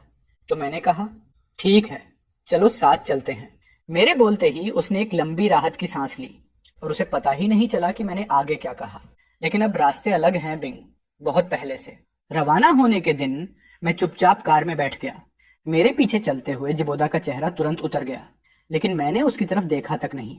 बस अपना सूटकेस उठाया और गाड़ी में बैठ गया। सफर शुरू होते ही जिबोदा ने अपनी यूजुअल नौटंकी चालू कर दी। कभी कहता, बिन बिन मेरा पैर मुड़ गया है, मुझे ट्रेन में चढ़ने में मदद करो। कभी बोलता, ट्रेन में थोड़ा कोल्ड लग रहा है, बिंग बिन मेरे पास बैठ जाओ। कभी कहता, मुझे नींद आ रही है, मैं बिंग बिन की गोद में सिर रखकर सो जाऊं। बिन बिन हर बार मेरी तरफ देखती, शायद मेरी रिएक्शन पढ़ना चाहती थी, लेकिन मैंने तो आंखें बंद कर ली थी। आखिरकार वो मजबूर होकर जिबोदा की हर डिमांड मानने लगी। बाकी यात्रियों ने भी नोटिस किया और बोले, लड़के, तुम लकी हो, बहुत ही केयरिंग शादी की है तुमने। ये सुनकर जिबोदा शर्मा गया और पास आने की कोशिश की, लेकिन बिन तुरंत पीछे हट गई और बोली, गलत मत समझो, मेरा उससे वो रिलेशनशिप नहीं है। उसकी बात सुनकर जिबोदा जड़ सा हो गया, लेकिन बाकी लोग सोच रहे थे कि वो बस शाय है। अरे भाई, लड़की ब्लश क्यों कर रही है? पसंद है तो बोल दो ना, और अगर कोई रिश्ता नहीं है तो इतना ख्याल क्यों रख रही है? ये सुनते ही बिन उठकर मेरे पास आकर बैठ गई। वो बोली, ये मेरे हस्बैंड हैं और वो सिर्फ मेरा दोस्त है। पूरा कोच ऑकवर्ड साइलेंस में जम गया। जिबोदा रिजेंटमेंट से भरकर उसको देखने लगा। गाड़ी हिल रही थी, डिम लाइट्स थी और खिड़की की परछाइयां मेरे चेहरे पर पड़ रही थी। मैंने आंखें खोली और साथ वाली सीट से टकराकर एक डल आवाज हुई। वो आवाज सुनकर बिनिंग बिन ने झटके से आंखें खोली और मेरा माथा छूने के लिए हाथ बढ़ाया। रगड़ते हुए उसकी नजर मेरे पास रखे सूटकेस पर गई और वो खुद से बड़बड़ाई, तुमने सूटकेस यहाँ क्यों रखा? चलो, मैं इसे ऊपर वाले सामान रखने की जगह में रख देती हूँ। विनिंग उठने ही वाली थी कि मैंने तुरंत सूटकेस पकड़ लिया। ऐसे ही ठीक है। मेरे चेहरे पर साफ इनकार देखकर उसने चुपचाप वापस बैठ गई। थोड़ी देर चुप्पी जैसा माहौल बन गया। विनिंग बिन उठकर बाथरूम चली गई। दूसरी तरफ बैठे जिबोदा, जो सोने का नाटक कर रहा था, अचानक सीधा हो गया और मुझे घूरते हुए बोला, वाई चेन, क्या सीन है? तुमने कहा था तुम्हें विनिंग बैन पसंद नहीं, फिर अब उसके पीछे क्यों पड़े हो?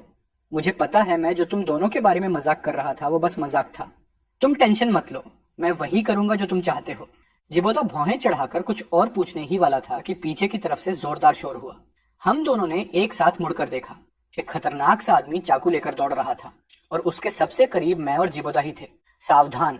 बाथरूम से निकलते ही विनिंग बिन ने यह सीन देखा।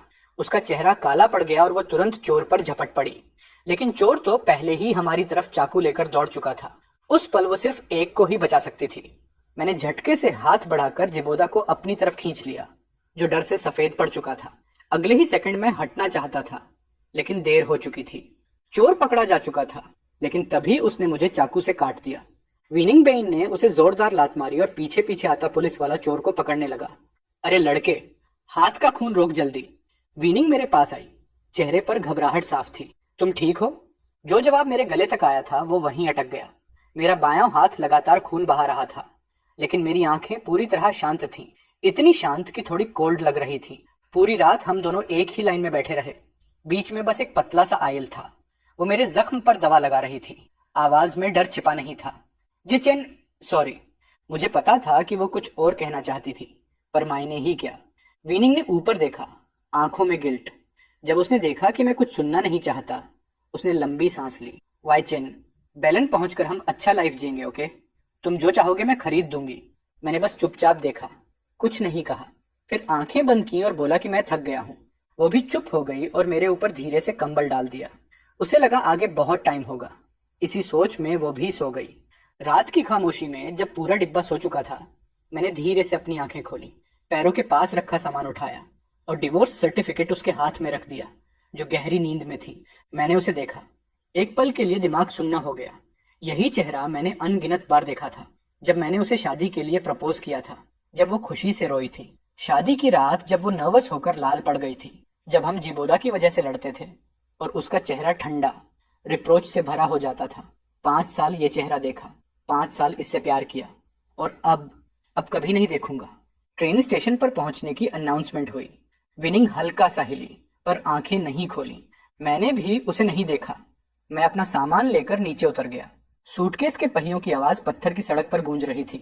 मैं ट्रेन से उल्टी दिशा में चलता रहा, बिना एक बार पीछे देखे। पैसेंजर्स, ट्रेन बीइंग स्टेशन पर आ चुकी है। वीनिंग ने आंखें रगड़ी। नीचे झुकी कुछ उठाने और उसी पल जम गई डिवोर्स सर्टिफिकेट।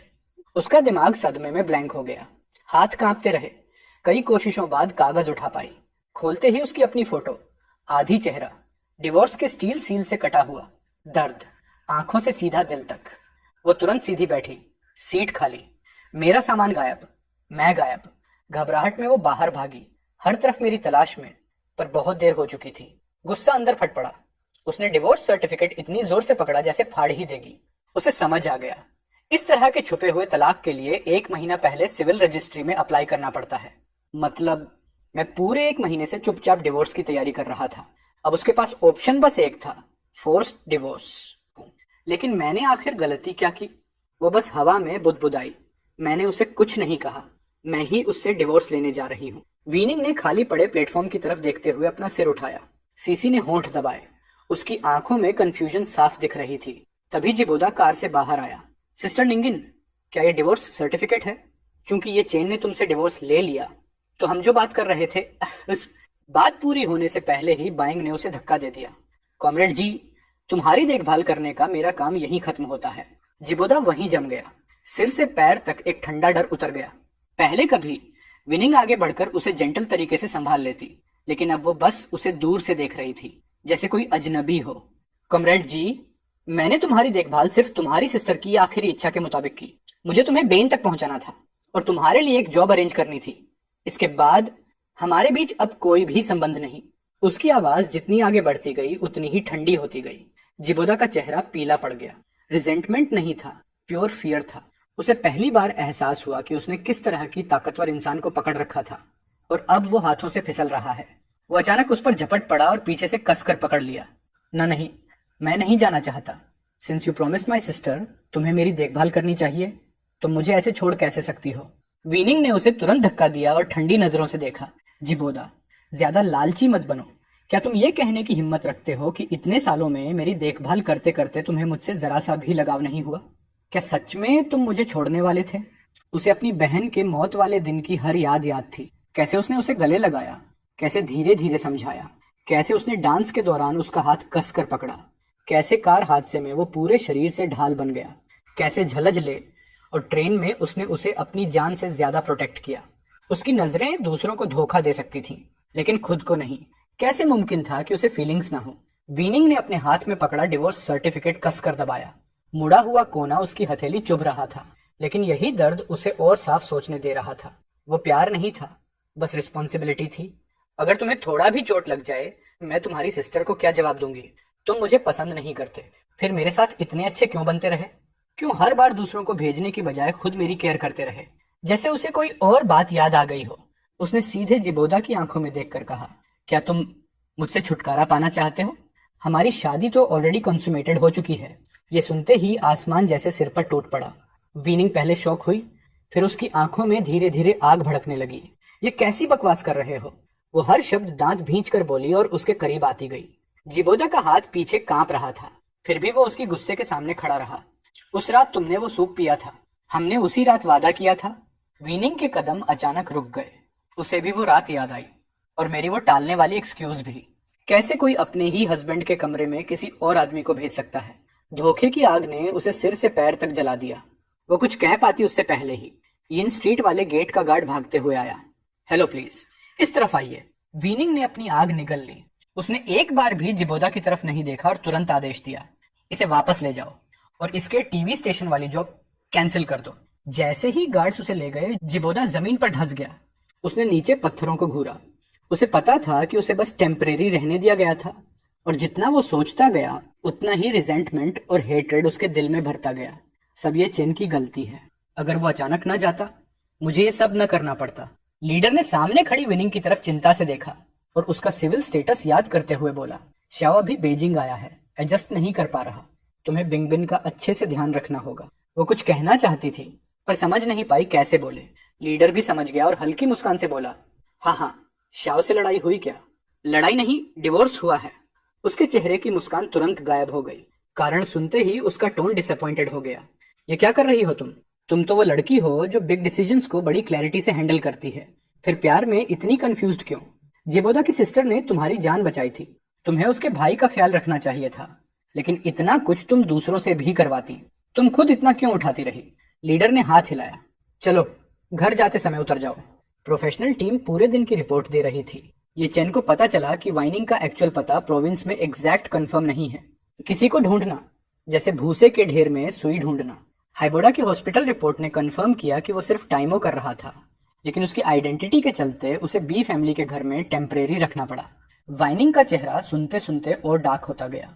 आखिरकार उसने थककर आंखें बंद कर ली। गाड़ी में फिर से डेड साइलेंस छा गया।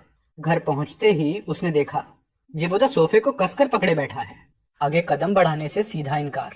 उसे आते देख वो झट से खड़ा हुआ। उसे पकड़ने की कोशिश की, पर वो एकदम अलग हट गई।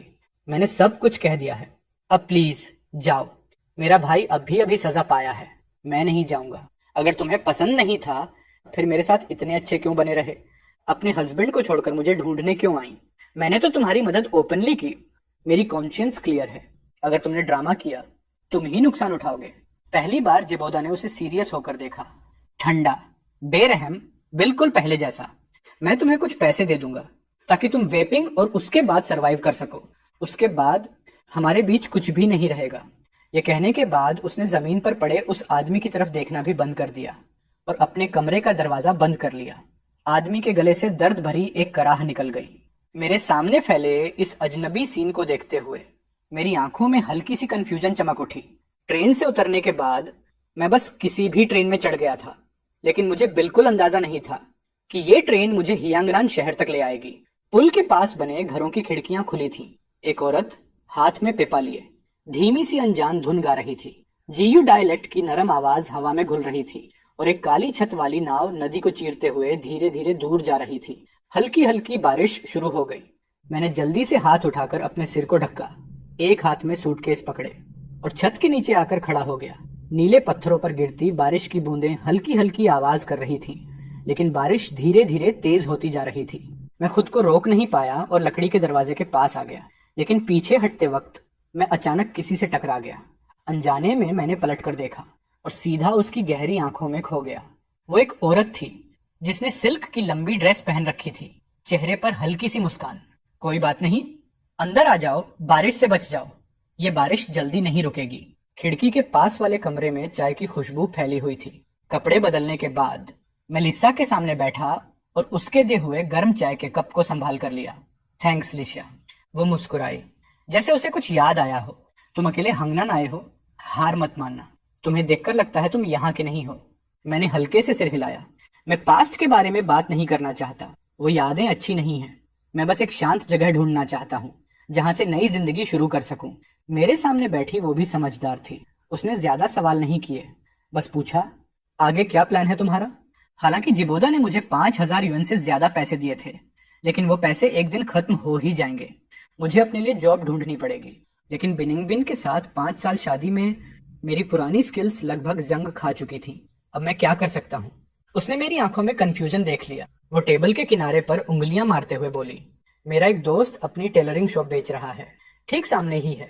बारिश रुकने के बाद मैं तुम्हें दिखा दूंगी। मैं अचानक प्लेजेंटली सरप्राइज्ड हो गया। बारिश रुकने के बाद लिसा ने अपनी दुकान बंद की और मुझे नीले पत्थरों वाली सड़क से ले गई। चलते चलते वो मुझे गांव के लोगों और उनकी आदतों के बारे में बताती रही। गांव छोटा था, लेकिन लोग अच्छे थे। दुकानों की कमी नहीं थी, लेकिन टेलरिंग शॉप्स बहुत कम थी। उसका दोस्त भी दुकान बेचना नहीं चाहता था, लेकिन उसकी पूरी फैमिली वेपिंग में थी, इसलिए मजबूरी में उसे छोड़ना पड़ रहा था। चलते चलते मेरे दिमाग में अचानक बीनिंग बिन और जिबोदा का ख्याल आया। टाइम कैलकुलेट किया तो अब तक वो दोनों बीन पहुंच चुके होंगे। अब जब मैं बीच में नहीं हूं तो शायद उनका रिश्ता स्मूथली आगे बढ़ रहा होगा। कुछ मिनट चलने के बाद हमारे सामने एक छोटा सा 2 मंजिला बिल्डिंग आ गया। लिसा के दोस्त से मिलने के बाद मैंने इस जगह को थोड़ा समझा। बात भी स्मूथली हो गई और लिसा की मदद से डील जल्दी फाइनल हो गई। अगला पूरा हफ्ता मैं बिजी रहा। पहला काम, घर की ओनरशिप ट्रांसफर करना। दूसरा, नोटबुक में दी एड्रेस के हिसाब से जगहों को समझना। क्योंकि मेरी स्किल अभी भी वीक थी, इसलिए मैंने एक एक्सपीरियंस्ड मास्टर ढूंढा और टेलरिंग सीखना शुरू किया। मैंने पूरी मेहनत से सीखा और मास्टर भी सिखाने में दिलचस्पी दिखा रहा था। 1 महीने के अंदर ही मैंने काम अच्छे से सीख लिया। मैंने अपने लिए खुद एक नई शर्ट बनाई और थैंक्स बोलने के लिए लिया के लिए भी एक ड्रेस तैयार की। जब मैंने उसे वो कपड़े दिए, उसकी आंखों में सरप्राइज चमका और फिर वो मुस्कुरा दी। मैं थोड़ा ऑकवर्ड होकर सिर हिलाया। दुकान का सारा काम खत्म करने के बाद कपड़ा और कूपन्स खरीदने में मेरे पैसे ज्यादा नहीं बचे थे, लेकिन ग्रेटिट्यूड दिखाने के लिए मैंने उसके लिए एक ड्रेस और एक मिठाई का डिब्बा भी खरीदा, जो मैंने सुबह सुबह लाइन में लग कर लिया था। मिठाइयों की खुशबू इतनी स्ट्रांग थी कि मुंह में पानी आ जाए। मुझे बहुत पसंद आया। Thank you. अच्छा है तुम्हें पसंद आया, मुझे डर था तुम रिजेक्ट न कर दो। मैंने राहत की सांस ली। जैसे ही टेलरिंग शॉप खुली, आसपास के लोग बस ऑब्जर्व कर रहे थे। आखिर मैं नया टेलर था, अगर काम खराब होता तो वो मजाक उड़ाते। लेकिन कुछ ही दिनों में छोटी सी दुकान कस्टमर्स से भर गई। सिर्फ मेरी स्किल ही अच्छी नहीं थी, बल्कि मेरे डिजाइन्स भी नए और अट्रैक्टिव थे। और सबसे जरूरी, मैं बात करने में सॉफ्ट था, इसलिए लोग मुझे पसंद करने लगे। एक शाम जब मैं आखिरी कस्टमर को भेजकर दुकान बंद करने ही वाला था, अचानक सामने से एक तेज आवाज आई, यचन।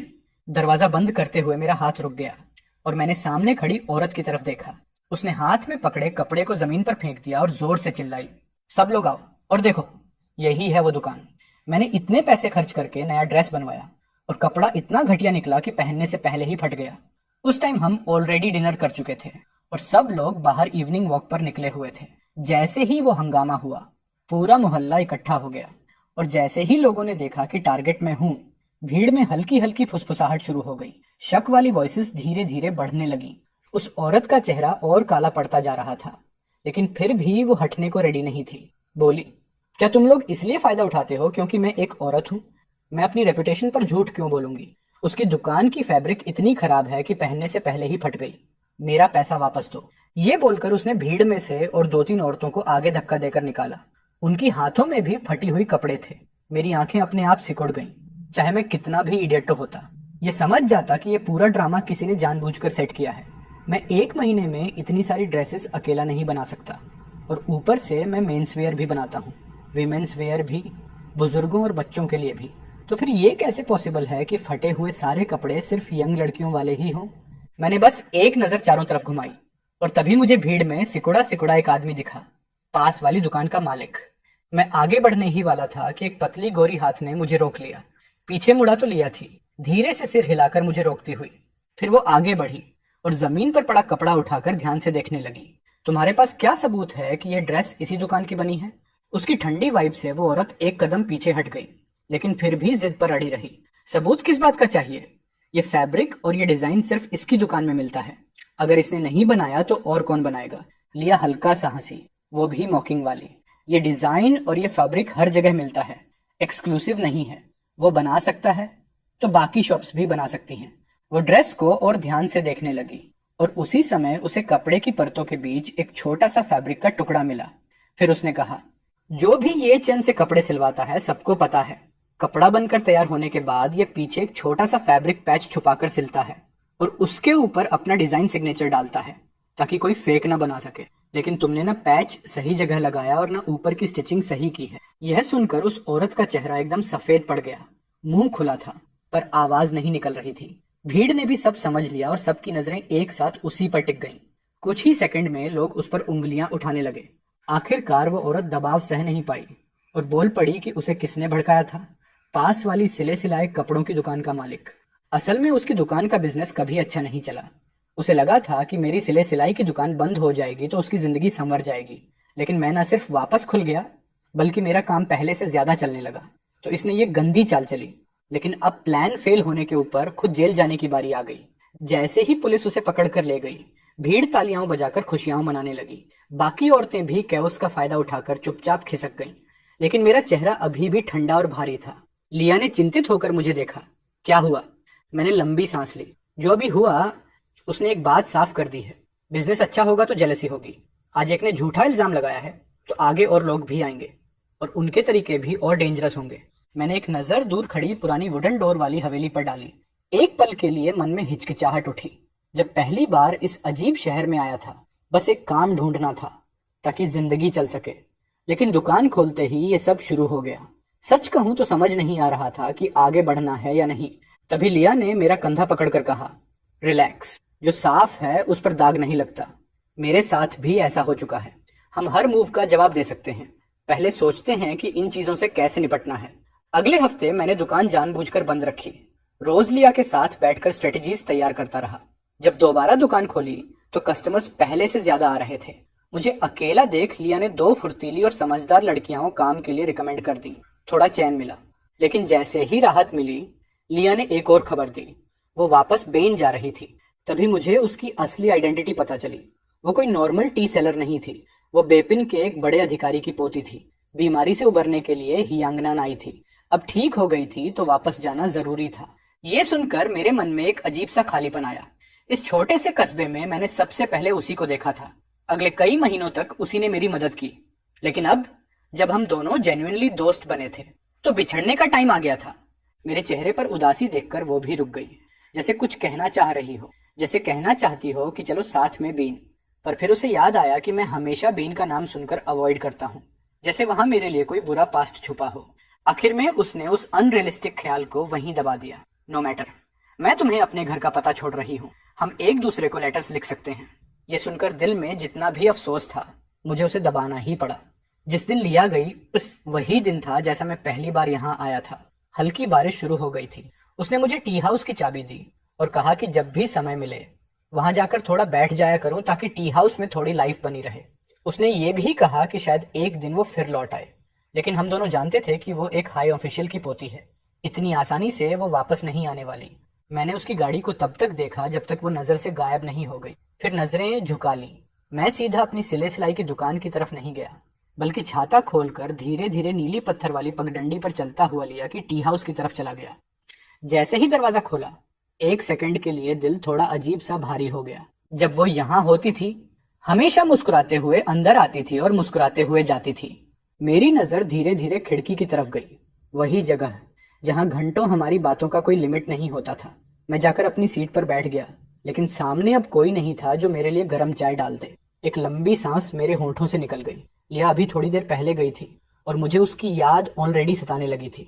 मेरी नजर फिर दरवाजे पर गई, जैसे उम्मीद कर रहा हूं कि अगले ही पल वो वापस अंदर आ जाए। लेकिन रात हो गई और वो वापस नहीं आई। दूसरी तरफ बीइंग परिवार में बिनिंग बिन, जो अब मुझसे तलाक ले चुकी थी, उसकी नेचर और भी कोल्ड होती जा रही थी। पिछली बार जिबोदा को निकालते वक्त उसने तो उसे ड्रग देने की भी कोशिश की। इस बार तो कोई मदद करने वाला भी नहीं था। पुलिस तुरंत पहुंच गई और जिबोदा को उठा ले गई। नॉर्मली उसके स्टेटस की वजह से उसे हल्की सजा मिलनी चाहिए थी, पर इस इंसिडेंट के बाद उसके पुराने कई गंदे काम भी सामने आ गए। ऊपर से बिनिंग बिन ने भी कोई नरमी नहीं दिखाई। नतीजा ये हुआ कि सजा हल्की तो दूर, अब उसे और भारी पनिशमेंट मिलेगी। घर लौटकर जब वो अंदर गया, हल्की सी भी उम्मीद नहीं थी कि कोई उसका इंतजार कर रहा होगा। टेबल पर भी गर्म खाना नहीं था। चाहे ये रोज की बात बन चुकी थी, पर फिर भी वो इसे एक्सेप्ट नहीं कर पा रहा था। आखिरकार शोर सुनकर नैनी बाहर आई और उसके लिए नूडल्स बना दिए। अगली सुबह उसे पोस्टमैन एक इनविटेशन देकर गया। पढ़ा तो पता चला ली परिवार की पोती की तबीयत ठीक हो गई है और वो वापस आ गई है। इसलिए ली परिवार ने स्वागत की पार्टी रखी है। फॉर्मेलिटी और संबंध के चलते उसे भी वहां जाना ही था। सोचते सोचते उसने ऑलमोस्ट मुझसे कह दिया कि गिफ्ट तैयार कर दो, पर फिर याद आया कि हम दोनों का अब तलाक हो चुका है। तो उसने नैनी को गिफ्ट्स तैयार करने को कहा और खुद जल्दी जल्दी ली परिवार की हवेली की तरफ निकल गया। ली परिवार की हवेली जगह पूरी तरह रोशन थी। लोग खुशियां मना रहे थे। वहीं पहली बार लिया की नजर बिनिंग बिन पर पड़ी। अगर बिनिंग बिन आइस की तरह ठंडी और रॉयल ब्यूटी थी, तो लिया सॉफ्ट, वार्म और बेहद ग्रेसफुल थी। उसकी शालीनता इतनी नेचुरल थी कि कई लड़के उसका बस हाई सुनकर ही दंग रह गए। गिफ्ट देने के बाद बिनिंग बिन एक कोने में जाकर खिड़की के बाहर देखने लगी। इतने में लिया की नजर उस पर कई बार गई। जब लोगों ने देखा कि लिया उसे बार बार देख रही है, तो क्यूरियोसिटी में उन्होंने दोनों का परिचय करा दिया। लिया को तभी एहसास हुआ कि ये वही महिला है जो पहले शादीशुदा थी और जिसका एक्स हस्बैंड उससे बहुत प्यार करता था, लेकिन अभी तक मिला नहीं। जैसे ही उसने एक्स हस्बैंड की बात सुनी, उसके दिमाग में मेरा चेहरा तुरंत आ गया। उसने खुद को रोक नहीं पाई और पूछ लिया, उसके एक्स हस्बैंड का नाम क्या था? किसी ने कहा, लगता है ये चैन था। इसके आगे क्या कहा गया, उसे सुनने में लिया को कोई दिलचस्पी नहीं रही। मेरे बारे में सोचकर उसको समझ आया कि शायद यही वजह थी कि वो बेपिन वापस नहीं आना चाहती थी। डिनर के बाद ली परिवार के पुराने मास्टर ने लिया को स्टडी में बुलाया। थोड़ी औपचारिक बातें पूछी, फिर उसने छोटे शहर की कुछ मजेदार बातें बताई। सब सुनने के बाद अचानक लिया ने कहा, ग्रैंडपा, मुझे किसी से प्यार हो गया है। बूढ़े मास्टर ने अभी चाय पी ही थी, वो सीधा बाहर फेंक बैठे, क्या मेरी पोती जो लड़कों से दूर रहती है, उसको किसी से प्यार हो गया? लिया ने हल्की सी मुस्कान के साथ कहा, बस एक दिक्कत है, उसकी आइडेंटिटी थोड़ी खास है। बुजुर्ग ने कप नीचे रखा। कौन है? वो धीरे से बोली। वो बिनिंगबिन का एक्स हस्बैंड है। लिया को लगा था कि बुजुर्ग गुस्से से फट पड़ेंगे, पर उन्होंने हाथ हिलाकर कहा, सो व्हाट? एक्स हस्बैंड ही तो है। जब तुम्हें पसंद है तो बस, मुझे क्या दिक्कत? फिर उन्होंने सीरियस होकर कहा, बस याद रखना, अगर वो और बिनिंगबिन अलग हुए हैं तो 90% गलती बिनिंगबिन की ही होगी। तुम बेवकूफ मत बनना, लिशा जैसे काम मत करना और उसे हर्ट मत कर देना। लिया के चेहरे पर खुशी चमक उठी। मतलब आप अग्री करते हो? उन्होंने चाय डालते हुए हंसकर कहा, हाँ, मैं मान भी लूं तो क्या? वो लड़का भी तुम्हें चाहता हो, ये भी तो जरूरी है। रात काफी देर तक जागने के बाद ही लिया स्टडी से बाहर आई। अपनी रूम में पहुंचकर उसने एक कागज निकाला। कलम हाथ में लिए वो काफी देर तक सोचती रही। आखिरकार उसने कुछ चिंता भरे शब्द लिख दिए। जब मुझे लिया की नई चिट्ठी मिली, उसी वक्त हियांग में फिर से बारिश शुरू हो गई। मैंने लकड़ी की छोटी छड़ी से खिड़की की लैटिस ऊपर उठाई। महीन हल्की बारिश नीले पत्थरों वाली पगडंडी पर गिर रही थी और हवा में एक ठंडी सी महक भर रही थी। मैं खिड़की के पास बैठकर बीन की चिट्ठी पढ़ रहा था। दिल सच में भारी हो गया। लाई को गए लगभग 3 महीने हो चुके थे। इन 3 महीनों में अपनी दर्जी की दुकान में काम करने के अलावा मैं उसकी चाय दुकान में जाकर बैठ जाता हूँ, बस इसीलिए, ताकि उसके भेजे हुए लेटर्स पढ़ सकूं। उसी की चिट्ठियों की वजह से भले ही मैं बिन्फ में नहीं हूँ, लेकिन वहां की हालत का अंदाजा लगा पाता हूँ। जैसे जीबोदा, जो बिनिंगबिन के साथ बीन गया था, न सिर्फ टीवी स्टेशन में काम नहीं कर पाया, बल्कि सीधा जेल पहुंच गया। एक और एग्जाम्पल, किसी अमीर घर के लड़के को बिनिंगबिन पसंद आ गई, पर उससे पहले कि वो लड़का बोल्ड होकर कन्फेस करता, उसके घर वालों ने उसे साउथ साइड में बंद कर दिया। मेरा और विनिंग का रिश्ता तो हर किसी की नजर में एक परफेक्ट मैरिज था। बीएन के लोगों को भी इसके बारे में थोड़ा बहुत पता था। इसी वजह से जब लोगों ने देखा कि बिनिंगबिन मुझे नहीं लाई बल्कि जिबोदा को लेकर गई, तो सबके दिमाग में सवाल पैदा होने लगे, क्योंकि कौन अपनी शादीशुदा जिंदगी छोड़कर किसी दूसरे मर्द को साथ लेकर जाता है। थोड़ी इन्वेस्टिगेशन के बाद सबको पता चला कि हम दोनों का तलाक हो चुका है। और जब जिबोदा के किए हुए काम और उसके बोलने का अंदाज सामने आया, तो लोगों ने बिनिंगबिन के कैरेक्टर को भी थोड़ा सा नीचे समझना शुरू कर दिया। चिट्ठी के आखिरी हिस्से में लिया ने मुझे एक और बात याद दिलाई। विनिंग अभी भी हार नहीं मानी है। वो लगातार लोगों को भेज रही है ताकि तुम्हारा पता चल सके, लेकिन मैं तो ऐसे गायब हूं जैसे समुद्र की तली में डूबी रेत। मुझे ढूंढना मतलब नीडल इन अ हेस्टैक। मैंने चिट्ठी समेटी और खिड़की से बाहर देखा। हियांग आए लगभग 1 साल हो गया था। इस 1 साल में मैंने थोड़ा पैसा भी जमा कर लिया। बिनिंगबिन मुझे जल्दी नहीं ढूंढ पाएगी, लेकिन अगर उसने हार नहीं मानी तो एक दिन जरूर पहुंच जाएगी। मतलब मुझे यहाँ ज्यादा दिन नहीं रुकना चाहिए। उधर बिनिंगबिन ने नई चिट्ठी खोली जिसमें फिर से लिखा था, नहीं मिला। उसने भौहें चढ़ाई, चिट्ठी को मरोड़कर फेंक दिया। 1 साल, पूरा 1 साल, फिर भी वो मुझे नहीं ढूंढ पाई। उसने पहले पैनिक किया, फिर गुस्सा आया और आखिर में आज जैसी बेबसी रह गई। शुरू में जब वो जिबोदा का ख्याल रखती थी तो लोगों को रीजन देती थी। मर चुके दोस्त की वसीयत है। कहती थी कि उसका जिबोदा से कोई मतलब नहीं। पहली बार रेस्क्यू किया, दूसरी बार किया, सब दोस्त की वसीयत के नाम पर। लेकिन सच ये है कि मुझे तो जरा भी भरोसा नहीं था, इसीलिए मैंने चुपके से फोर्स डिवोर्स के लिए भी अप्लाई कर दिया था। मैं सॉफ्ट हार्टेड हूँ, पर इस मामले में हमेशा कंफ्यूज एक्सेक्यूंड रहा। जितना सोचता उतना फ्रस्ट्रेटेड हो जाता। आखिरकार उसने गहरी सांस ली, फोन उठाया और आदेश दिया, ढूंढते रहो, किसी भी हाल में उसे फाइंड करो। उसे बिल्कुल अंदाजा नहीं था कि मुझे उसके हालात से कोई फर्क नहीं पड़ रहा था। उसकी बेचैनी मेरी प्रायोरिटी नहीं थी। मैं तो बस सामने खड़ी उस लड़की को देखकर खुश था। तुम वापस कैसे आ गई? मैंने हल्की सांस लेते हुए पूछा। दरवाजा खोलकर लिया अपना सामान लेकर अंदर आई। मेरी तरफ देखते हुए उसकी आंखों में एक नरम सी गर्मी थी। मैं किसी को देखने आई हूँ, उसने कहा। मैं कोई बच्चा नहीं हूँ जो लव मैटर्स नहीं समझता। 5 साल की शादी काफी है किसी इंसान को ये समझने में कि सामने वाली क्या कहना चाह रही है। लेकिन एक फेल्ड मैरिज के बाद मेरे पास नई रिलेशनशिप शुरू करने की एनर्जी नहीं थी। मैं टॉपिक बदलना चाहता था, पर लिया ने मेरा हाथ पकड़ लिया। उसकी आंखें सीरियसनेस से भरी थीं। ये चेन, मैं अब फीलिंग्स छुपाना नहीं चाहती। जिस दिन तुम्हें पहली बार देखा, उसी दिन से किसी और को देख नहीं पाई। ये 1 साल तुम्हारे साथ रहकर मेरे दिल की क्लैरिटी और तेज हो गई। मुझे पता है विनिंग ने तुम्हारे साथ क्या किया, लेकिन मैं वैसी नहीं हूँ। मैं कभी तुम्हें हर्ट नहीं करूंगी।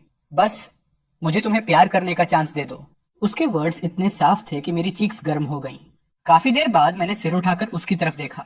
तुम भी जानती हो कि मेरा एक फेल्ड रिश्ता रहा है। मुझे खुद नहीं पता कि मैं किसी नई रिलेशनशिप को एक्सेप्ट कर भी पाऊंगा या नहीं। अगर तुम सच में मुझे जीतना चाहती हो तो इसमें बहुत टाइम लगेगा, और शायद रिजल्ट भी तुम्हारी उम्मीद जैसा ना हो। लिया मुस्कुराई। कोई बात नहीं, आई कैन वेट। उसने मुझे जोर से गले लगा लिया। मैं कुछ पल स्टंड रहा, फिर धीरे से उसे वापस गले लगा लिया। उस दिन के बाद से जिंदगी पहले जैसी नहीं रही, और जिस दिन हम ऑफिशियली फियांसे बने उसी दिन मैं बेपिन लौटने की तैयारी करने लगा। लिसिया के साथ रिश्ते में आते ही मुझे समझ आ गया था, कभी ना कभी मुझे बेइन वापस जाना ही पड़ेगा, और कभी ना कभी मेरा सामना बिनिंग बिन से भी होगा। शुरू में लिया चाहती थी कि मैं बाबिन न जाऊं, लेकिन मैं जानता हूं मेरी आइडेंटिटी छिपने लायक नहीं है। कुछ दिनों के लिए भाग सकता हूं, हमेशा के लिए नहीं। इसलिए मैंने बेपिन की ट्रेन पकड़ ली। ले परिवार ने फिर से एक ग्रैंड पार्टी रखी थी। इस बार होस्ट थी लिया और उनका फियांसे विनबिन। मुझे पहले ही पता था कि लिया कभी किसी मर्द की तरफ नहीं झुकी थी। उसे पाने की कोशिश करने वाले लड़के तो रिवर में तैरती कार्प मछलियों जितने थे, लेकिन कोई भी उसके दिल में जगह नहीं बना पाया था। तो मुझे उसके फियांसे के बारे में थोड़ी क्यूरियोसिटी थी, लेकिन ये क्यूरियोसिटी तब सीधा रिजेंटमेंट और गुस्से में बदल गई जब उसने मुझे देखा। उसके हाथ की वाइन कप वहीं जमीन पर गिर गई। वो स्टेज पर मुझे घूरती रह गई। वो पूरे 2 साल मुझे खोजती रही थी। 2 साल तक सिर्फ मेरे बारे में सोचती रही। पूरे देश में सर्च कर लिया, लेकिन मुझे नहीं ढूंढ पाई। लेकिन आखिर में मैं लिसियाला का फियांसे बन गया। इसी बात ने उसके अंदर की आग भड़का दी। वो एक कदम आगे बढ़ी ही थी कि लिया मेरे सामने आकर खड़ी हो गई। तुम्हें मेरे फियांसे से कोई प्रॉब्लम है? वो चीखी। कौन सा फियांसे? वो मेरा पति है। ये सुनते ही सबको हमारी पुरानी रिलेशनशिप याद आ गई। बस फर्क इतना था कि इस बार लोग जिस लड़की की बात कर रहे थे वो थी बिनिंग बिन। उसके चेहरे पर जो एक्सप्रेशन था वो देखकर मेरे दिल में अचानक एक अजीब सा दर्द उठा। पिछली जिंदगी में मैंने 5 साल इंतजार किया था, तब जाकर उसे मेरी याद आई और वो मुझे बेपिन ले गई थी। स्टेज पर खड़ी 2 लड़कियों को एक साथ लड़ते देख मेरे अंदर का गुस्सा और रुक नहीं पाया। मैं आगे बढ़ा और बिनिंग बिन को एक जोरदार थप्पड़ मार दिया। वो सीन बिल्कुल वही था जैसा पहले हुआ था। लोग मुझे उंगली दिखा रहे थे और खुद बिनिंग बिन भी मुझे ठंडे चेहरे से देख रही थी, लेकिन उसने मुझे रोकने की कोशिश भी नहीं की। मैं चिल्लाया, बिनिंग बिन, तुम पागल हो गई हो क्या? हम बहुत पहले डिवोर्स ले चुके हैं। अगर तुम किसी मर्द को ढूंढना चाहती हो तो वो जिबोदा होना चाहिए। ये सुनते ही उसका चेहरा एकदम सफेद पड़ गया। वो मुझे ऐसी नजर से देख रही थी जैसे यकीन ही नहीं हो रहा हो कि वो आदमी जिसने उसे कभी इतना प्यार किया था वही आज ऐसी बातें बोल रहा है। लिया ने गुस्से में गार्ड्स को बुलाने के लिए हाथ उठाया, लेकिन मैंने उसे रोक लिया। Let me talk to her alone. मैं बहुत जल्दी में चला आया था। 2 साल से दिल में दबे हुए कुछ शब्द थे, अब उन्हें साफ साफ बोलने का वक्त था। हम बगीचे में आमने सामने बैठ गए। मेरी आंखों में पहले की तरह डिस्टेंस और ठंडापन था। वो मुझे किस तरह देख रही थी ये चीज अब मुझे साफ दिख रही थी। वो पहले से ज्यादा टूटी हुई लग रही थी, लेकिन अब चाहे वो कितनी भी दुखी हो मुझे फर्क नहीं पड़ता। मैंने कहा, तुम जानती हो मैं तुमसे डिवोर्स क्यों चाहता था बिनिंग बिन? जिस दिन तुमने जिबोदा को मॉर्चुरी में गले लगाया था उसी दिन हमारे रिश्ते में दरार पड़ गई थी। कर्ज उतारने के 1000 तरीके होते हैं, लेकिन तुमने हमेशा मेरी जगह मेरा फ्यूचर दांव पर लगा दिया। जिबोदा को कोई दिक्कत होती थी तो तुम किसी और को भेज सकती थी। डॉक्टर्स, पुलिस, रेस्क्यू टीम, कोई भी तुमसे ज्यादा प्रोफेशनल था, लेकिन तुम ही खुद क्यों जाती थी? तुम्हारा प्यार उसके लिए मेरे से भी ज्यादा था। बाहर के लोग क्या बोलते हैं पता है? सबको लगता है कि वो तुम्हारा हस्बैंड है। कितना रिडिकुलस है ये। उस दिन अगर तुम सच में मुझे प्यार करती तो तुमने बिस्तर पर पड़े आदमी को पहचान लिया होता। वो मैं नहीं था। मुझे तो उम्मीद ही नहीं थी कि जिबोदा की एक कराह से तुम्हें सब याद आ जाएगा। अगर सच में तुम केयर करती तो तुमने खुद किसी को भेजकर इन्वेस्टिगेट कराया होता, बजाय मुझसे कैजुअली पूछकर सब भूल जाने के।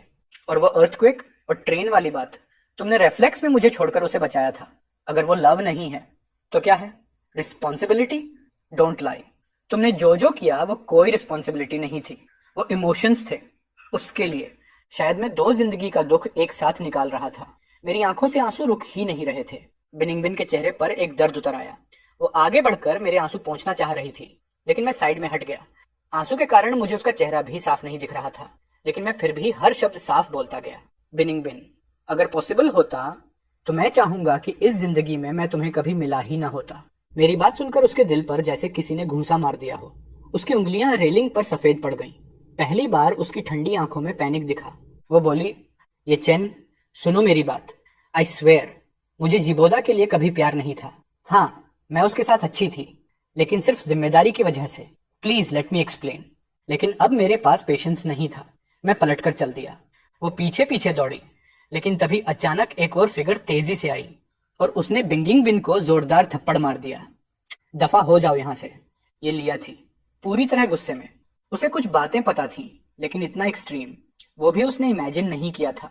उसे सोचकर ही डर लगा कि इन 5 सालों की शादी में मैंने कितना सहा होगा। वो दोबारा उसे मारने को बढ़ी, लेकिन मैंने उसका कंधा पकड़ लिया। बस लिया, दादाजी हमारा इंतजार कर रहे हैं। मैंने जमीन पर गिरी बिनिंगबिन की ओर दोबारा नहीं देखा और लिया का हाथ पकड़कर हॉल की तरफ चल पड़ा। उसकी हथेली गर्म थी और वो वार्मथ मेरे दिल की आखिरी ठंडक तक पिघला रही थी। पीछे से कोई कदमों की आहट नहीं आई, न ही वो पुरानी आवाज। ये चेन, सुनो, मेरी बात सुनो प्लीज। मैं मुड़ा भी नहीं। कुछ चीजें शुरुआत से ही गलत थी और कुछ बातें, चाहे जितनी बार बोली जाएं, बेकार होती हैं। आज ये 2 जिंदगी का अधूरा चैप्टर आखिरकार पूरी तरह बंद हो गया।